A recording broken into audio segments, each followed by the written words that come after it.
I look back to what my ancestors accomplished, and if it's got us this far, there's something to that. We need to acknowledge that and then optimize it by bringing these new ideas in. So, we're standing in the Sandhills. There's no other place like this in the world. This is the largest intact grassland.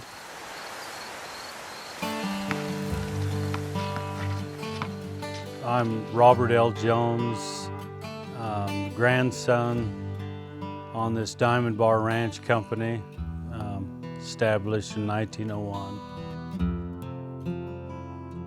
My great-grandfather purchased the ranch from homesteaders, and he began running shorthorn cattle and cattle on the hoof because he thought that would be more enjoyable than the meat market that he was running in North Platte.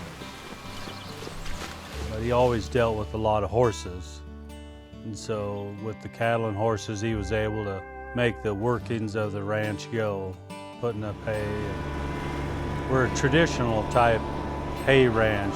We depend upon these hay meadows and the winter forage to get us through the season of calving and the winter months where the cattle are held in close proximity.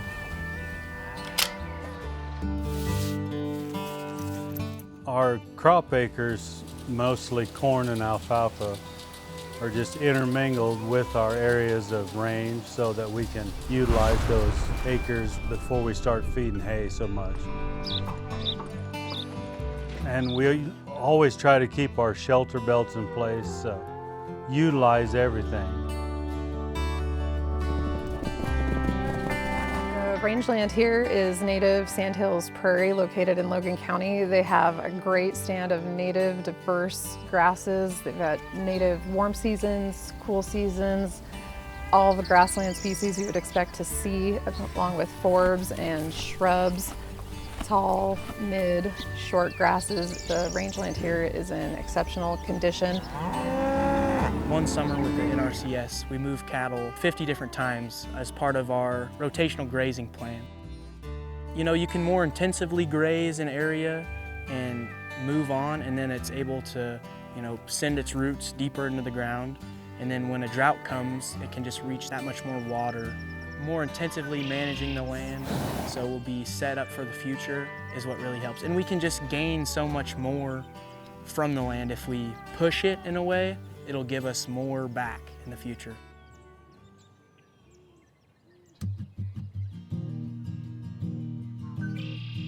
I grew up 2 hours east of here, and so I grew up on a diversified farm and ranch. And so I kind of knew what I was getting into, marrying Robert. He always had the mustache, the hat, and he always had his pants tucked in his boot. So that was just something that you knew that was part of his persona, and he's been that way, ever since I've known him. Natalie, Shaylee, Grant, and Lance, and 3 of them are back home on the ranch.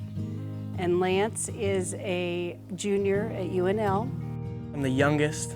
Sometimes they say I get a little too bossy and whatnot, but someone's got to keep, the older 3 siblings moving and shaking. So some days we're on the same page and it's like perfect, and on other days it's not.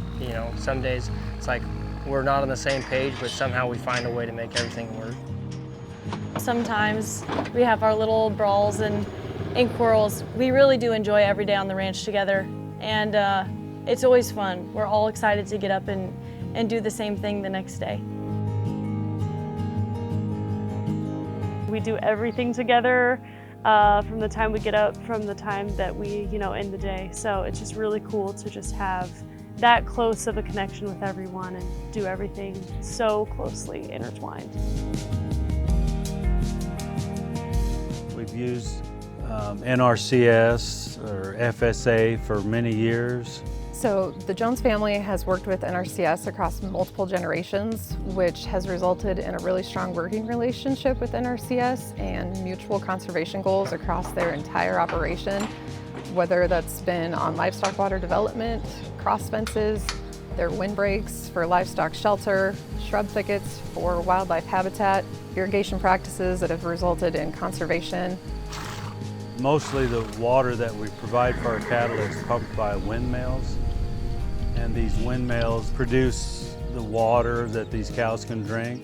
There's a little excess that might overflow into overflow ponds. We normally do that because there's a certain amount of invertebrates that use that water that wouldn't have access to it if we didn't have those water sources out there.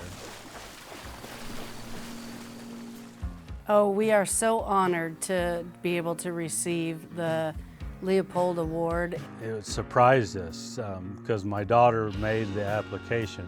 You know, the application was something that I worked on for a really long time, because how do you sum up generations of your family and over 125 years of family history and ranch history into one application? I feel like it's not for me. I feel like it's really for my parents and my grandparents and, you know, everybody who came before us on the ranch, because they lay the foundation.